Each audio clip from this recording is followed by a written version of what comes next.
Okay, I request everyone to please stand. Miss Iwana, kindly lead the prayer.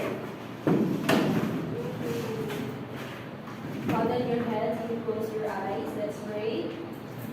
Ikaw mamahan na amigay karon ang araw pagtungo na mo ang mo. Hinaot Ginoo nga maging successful ning tanan o hinaot Lord nga umati ka nga tawa nga mo-operate ang tanan nga mga students ug labi na natagan mo successful nga demo ang mga perform sa demo karon. Bless us, O Lord, in Jesus' name we pray. Amen. Good morning, class. Good morning, Okay, how are you? We are fine, thank you. How to hear? I'm okay too. So before you take your seat, kindly arrange your chairs.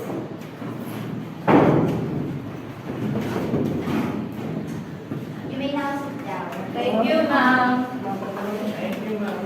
Okay, Miss Kim, no, who is the absent today in the class?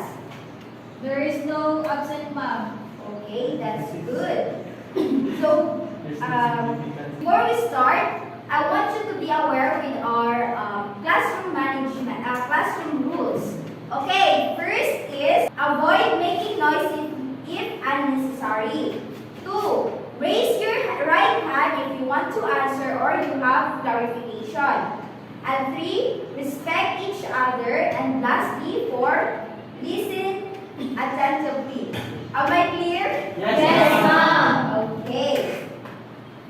Now let's have first a review with our past lesson or your knowledge about graphing or plotting points. Who can name this figure? Okay, Mr. Imperado. That figure is what we call artificial coordinate. Okay, that's good. Thank you, Mr. Imperado. The Cartesian plane consists of two perpendicular number lines intersecting at the origin. All points in the plane relative to the origin are given by its coordinates, the ordered pair, which is x and y. Now, the plane is divided to 4, called what? Quadrants. Quadrants? 1 quadrant, 2 quadrant, 3 quadrant, 4. Very good. Okay.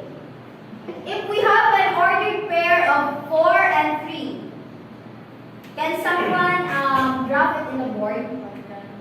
Ordered pair of 4 and 3.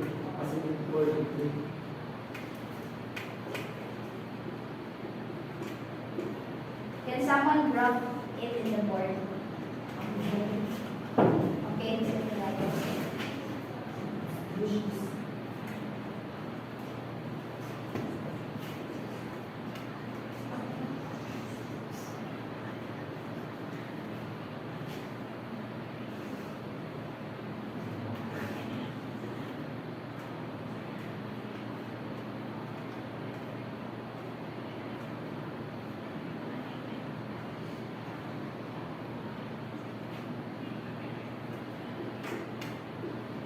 Okay, very good. So the ordered pair of 4 and 3 is located in Quadrant 1. quadrant 1. Okay, we got it right. In Cartesian plane, we have quadrants namely 1, 2, 3, and 4, starting from the region. Now,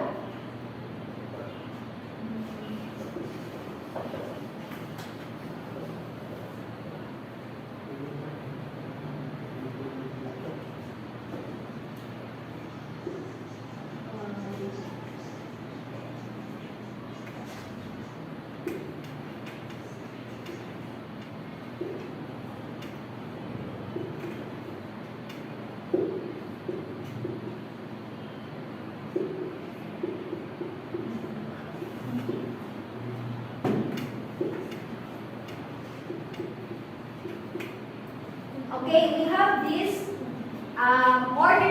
ordered pairs 2, 1, 1, 0, 3, 2,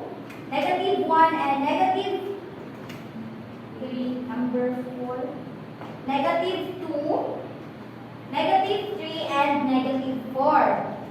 Okay, Mr. Abandan, can you plot the ordered pair number 1, followed by Mr. Hamisain, Miss Tino, Mr. Bacaro, Miss Labang, and Miss Lim.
Okay, that's correct.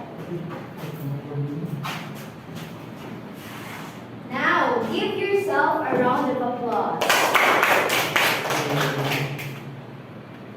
I have 3 pictures here, and I want you to give insight about it. Just choose one of those 3 pictures. Anyone? Okay, Miss Tino. The first picture is intersecting line. And then examples or Intersections, ma'am. Ganang sa lane bitaw. Di ba mag-intersect, mag-cross ang mga kalsada. thank you. Another? Anyone? Okay, Miss Labang. The third picture is parallel lines. Example is during a center. Okay. Another example in parallel lines is kanang pedestrian lane, di ba? No? Parallel lang siya. Okay. So, before our discussion today, I want you to read first our learning outcomes. At the end of the lesson, students should be able to first graph a system of linear equations in 2 variables using x and y intercepts methods. Identify the solution of a system of linear equations at the point of intersection of the corresponding graph. Show appreciation in integrating ICT software application. Okay, thank you. So our topic is all about system of linear equation in 2 variables by graph.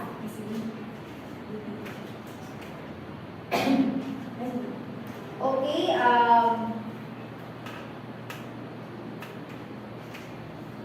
Miss Kimno, can you read the definition of linear equation? A linear equation is defined by f of x equals mx plus b, where m and b are real numbers. Its graph is a line, m is the slope, and b is the y-intercept. Okay. If we have an equation of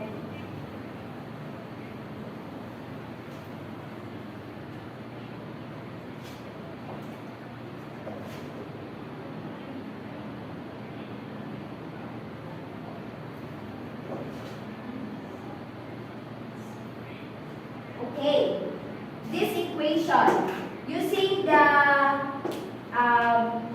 definition of linear equation defined by f of x is equal to mx plus b. In this equation, what is the value of m and the y-intercept? Okay, Miss Kim, no? The slope for the m is equal to -1, And then the y-intercept is 4. Okay, that's correct. Equations like x minus y is equal 7 and 2x plus y is equals to 8 are called simultaneous linear equation or a system of linear equation. So why is it called a simultaneous linear equation? Anyone? Why is it called the x minus y is equal to 7 and 2x plus y is equals 8? Why is it called a simultaneous linear equation?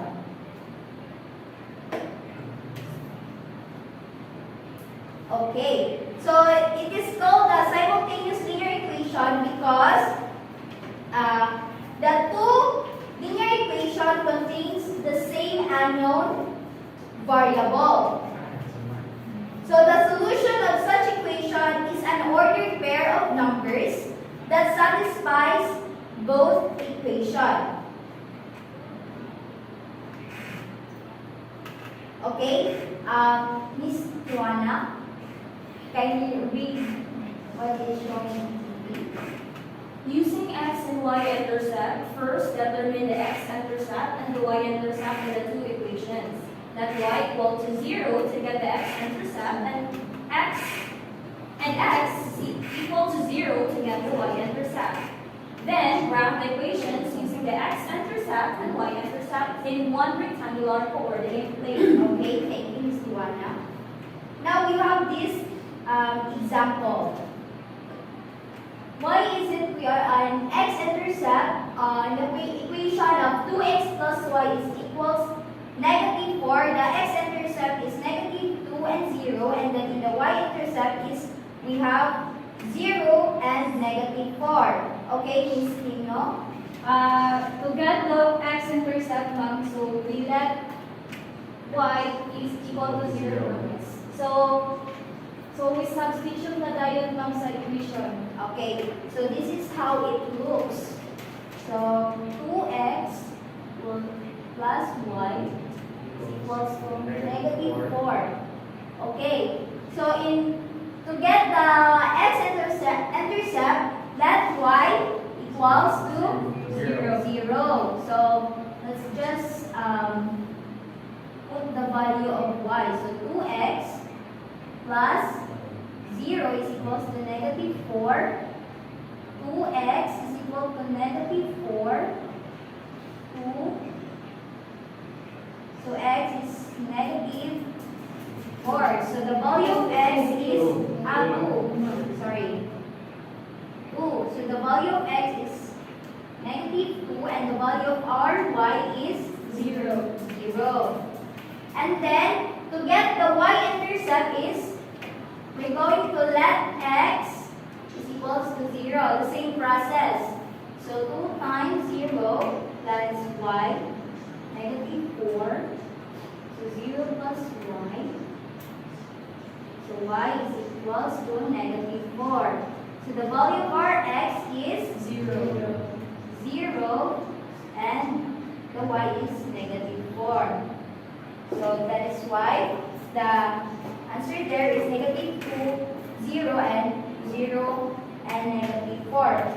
Now we can solve the next equation. Get the x-intercept and the y-intercept.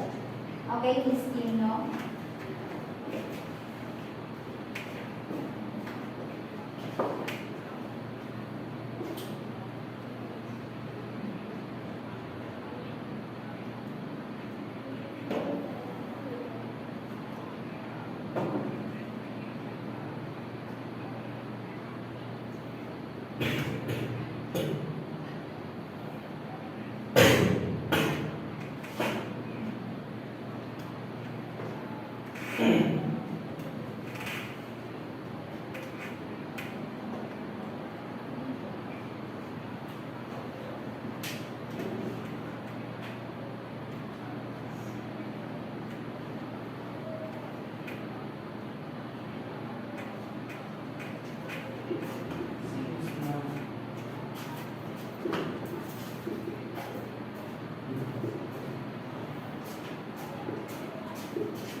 y and x-intercept of the two equation. Okay, the second step is graph the equation using the values. Okay, can someone graph it in the board? So we have the equation of, okay, someone can graph it?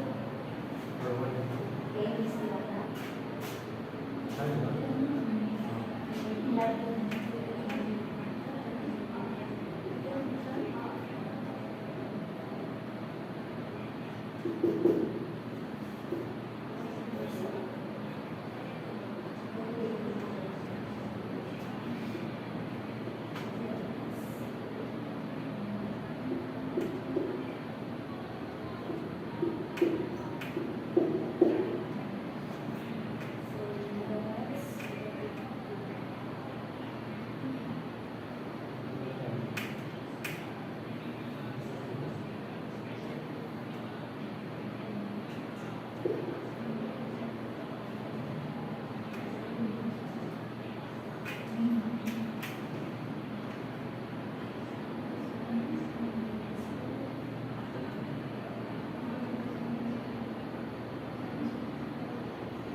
Okay, thank you, Miss Ivana.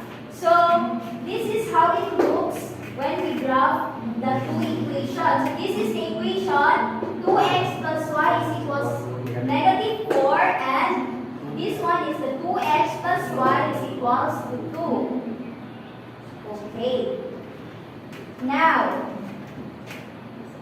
let's try it. Since we already know how to solve it, let's try or let's verify it in the GeoGebra if it's correct. Okay.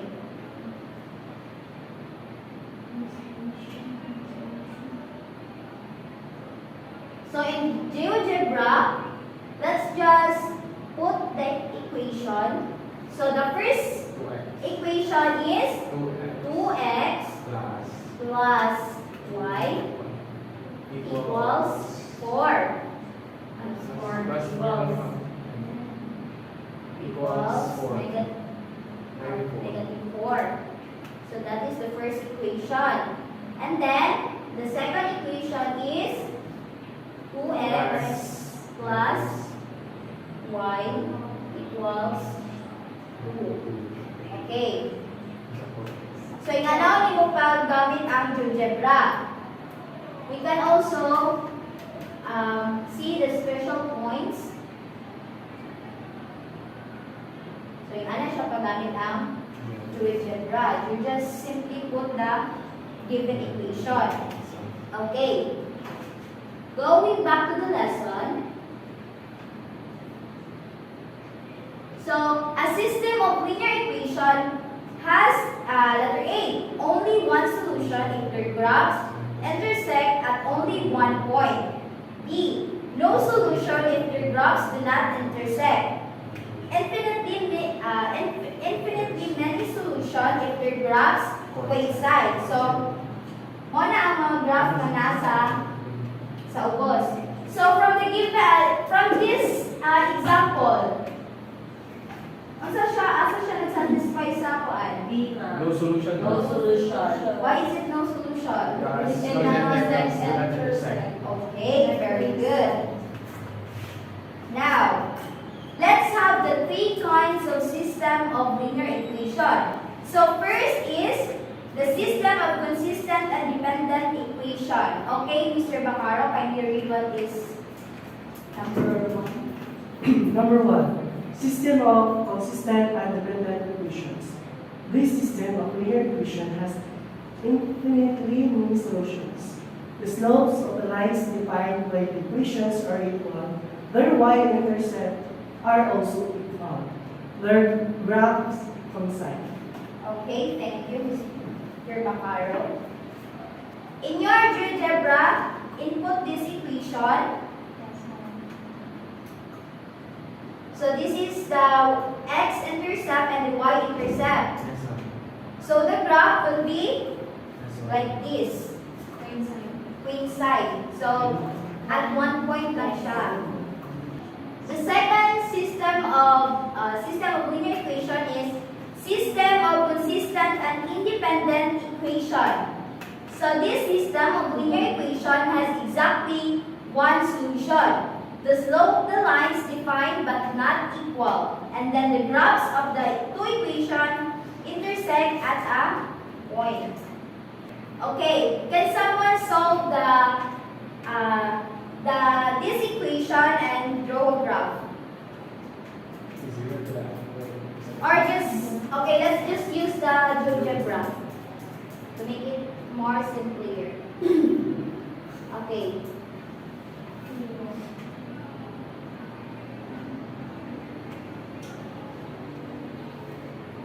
Okay, bukan. Ang equation is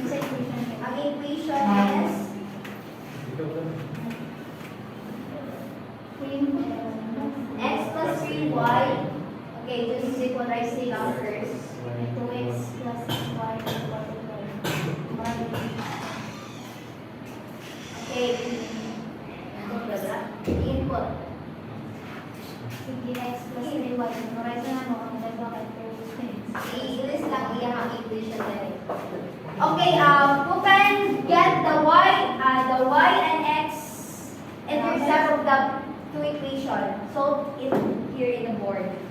Okay,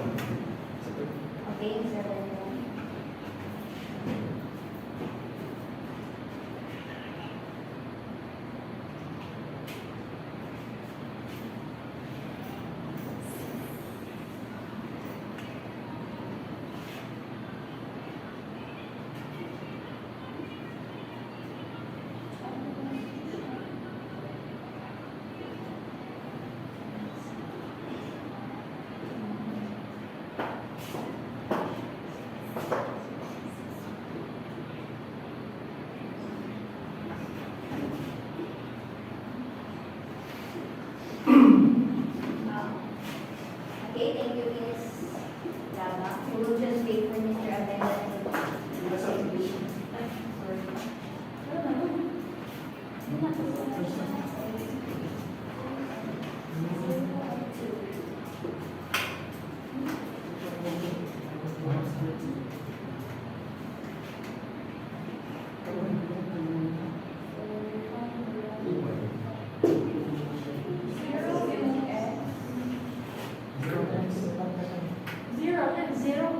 Ayaw equal to 0.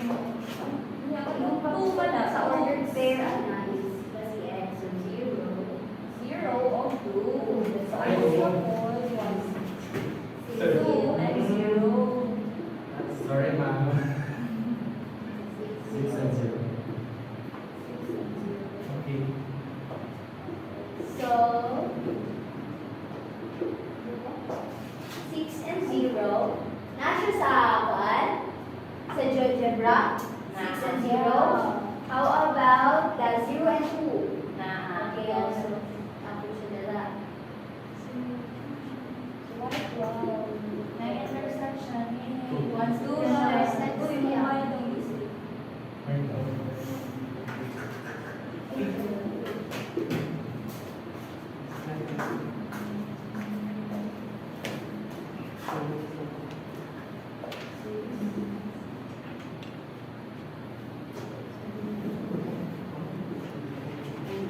Okay. So the GeoGebra in this ang pag-solve is nag-inside na siya ang result, di ba? And then the graph is nag-intersect siya. So pag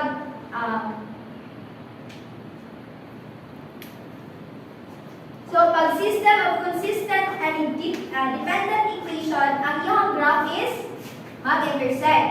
And then from the katong sa previous na slide, so only one solution. Okay, the last one is the system of inconsistent. So this system of linear equation has no solutions. Slope defined and equal. y-intercept are not equal. The graph of the two equations are parallel. So this one, this example. So let's try it again in the algebra. 2x minus p equals equals 6. And then the second is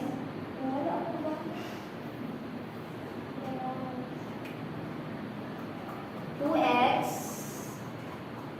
minus y equals negative. Okay. So, mo na yung graph. Parallel siya. So, kung parallel is No solution. no solution. So, mo na yung value ni x-intercept and ni y-intercept. And then the graph. Since you already know how to solve and put it in the algebra, let's have a group activity. So, this is the criteria for our activity. Accuracy. All of the answers are correct, 5 points. Most of the answers are correct, 4 points. At least 2 correct answers is 3 points. Presentation or delivery. The presentation is well explained. The presentation is somehow explained. The presentation is need more explanation. Timeliness. Finish the task ahead of time. Finish the task before the time. And finish the task beyond the time. Then teamwork. Everyone is participating. Only few members are participating and only one person is active. So, team, Bueno, Emperado, Bacaro, and Labang will be the group 1, and the rest is group 2. Okay, so you have a different given solution. So solve and draw the graph of the following system of equation and identify what kind of system of linear equation. Okay, I will give you 5 minutes to make it. You can use the algebra so you can easily answer it. No. Use your phone. Group 2. Andyan na ba kayo? Yes. Okay, and then show it. Only show the y and the y and x intercept, and then the graph. And the interpretation of the equation will be explained. 25. Very good. Very good.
Zero sa mga extra You can use GeoGebra to verify your answer. It will also show the y and the x intercept. What equals 0? Equals 0 and y is 0.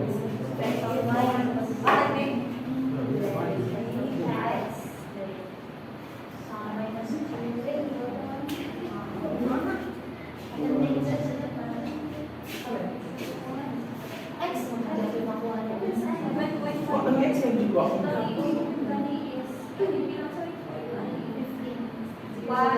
0, then 7.5.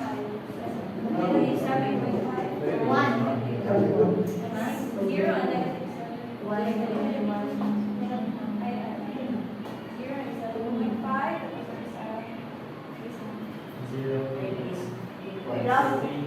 Ay mo galing mo graph. Only one solution na siya.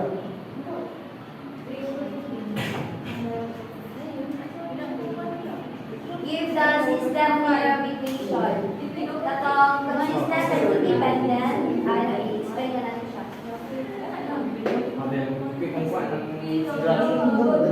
Okay, 1 minute left. Oh my God, 1 minute left. We have 0.25. If you're done with your task, you can use it now.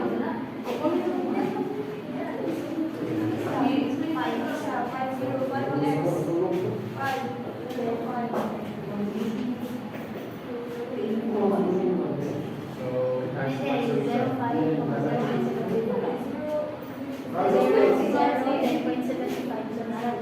Negative man.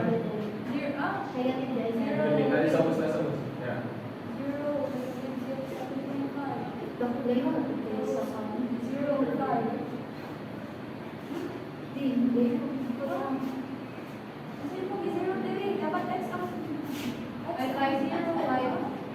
5, 0. And there's so one solution. Tara, tara, tara. Yes, we're done. Yay! One-way ticket. One-way ticket. Ay, open na ta. Balik ako na, di mo na mo. Pressing na if you're done. One bang ka? Dali. Juan, dito ka. Dito ka banda. Wait, kumas mo ka. Excuse me, Norman. Open mo. Wala lagi po ito. Open mo.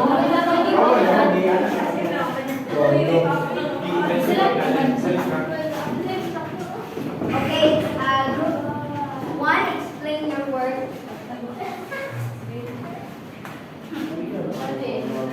So our equation, our linear equation is, we have 5x, 3x minus 2y equals 15. So we use the y-intercept, so we equate x to 0 so that we come up to our ordered pair 0 to negative 7.5. 0, negative 7.5. Then we use y-intercept. 0. Y equals to 0. We use x-intercept to come up with this answer 5 and 0, in which we equate y to 0. So we have our order pair 5, 0. So here it is 5, 0 and 0, negative 7.5. Then next, with our linear equation, we showed 5x plus y equals 25. So we use y-intercept equates x to 0, and we come up into an ordered pair 0, 0 and 25. So here it is 0 and 25. Next, we use the x-intercept, and we come up with an ordered pair 5, 0. So the point of intersection here is 5 and 0, in which we concluded that its intersection line is has exactly one solution. Thank you. Okay, okay, let's proceed to group 2. So the equation is 2x plus 3y equals 30. So let x become 0. So 2 times 0 plus 3y equals 30. So 0 plus 3y over 3 then equals 30 over 3. So cancel out. So y, then 30 over 3 is 10. Then next y is equals to 0. So 2x plus 3 times 0 equals 30. So 2x equals 30. So over 2. So cancel out. Then mo siyang x over 15. Then sa second equation is 4x minus 2y equals 16. Same as goes x is equals to 0. So 4 times 0 minus 2y equals 16. So cancel out y equals to 8. Then same as y.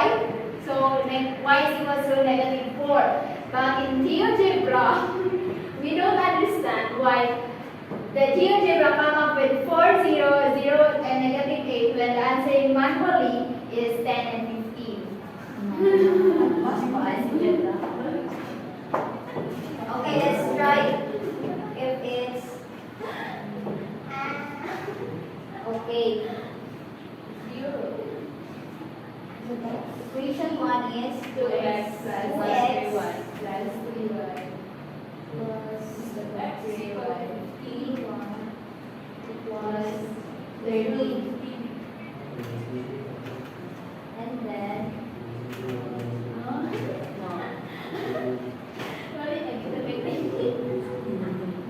four x. Sorry, Spreading row. 4x minus 2 Spreading row answer. y equals 16. Sakto na ang mga ba? 16.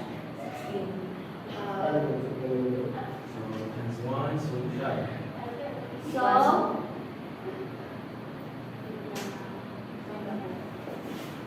One solution. mali yung graph and Erase niya. okay, so same with group 2, nag-intersect gapon siya. So na siya one solution. So kung saan siya sa katong three cases ng linear equation. No, the system of consistent and dependent, system of consistent and independent, and system of inconsistent. System of this one.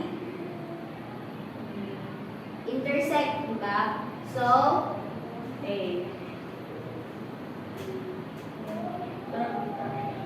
this one. So, system of consistent and independent equation. Kaya intersect mo siya and one solution. Let's have the rates for each group.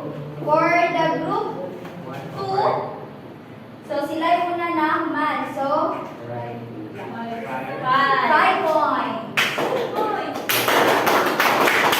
So, teamwork is 5 presentation. 5 accuracy. 5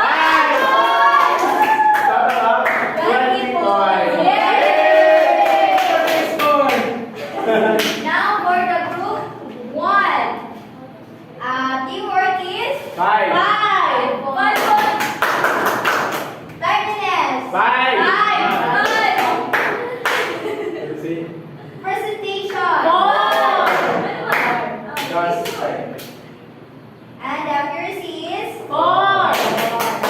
Total of 80 points. Okay, congratulations everyone. Since you already understand and know how to put the equation in the GeoGebra, let's have our quiz. Okay, in a 1/2 sheet of paper, crosswise, answer this quiz and then use the GeoGebra. Are you done? Yes, ma'am. Okay, exchange your paper. Yes, ma'am. Who get the perfect score? Ma'am. 4, 3, 2, 1. 1. Congratulations, everyone!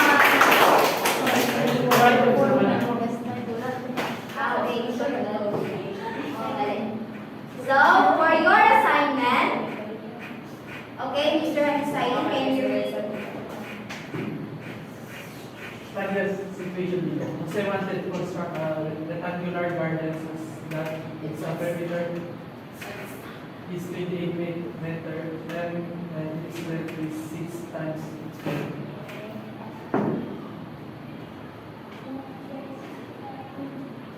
Okay, that's all for today. Goodbye, class. Go!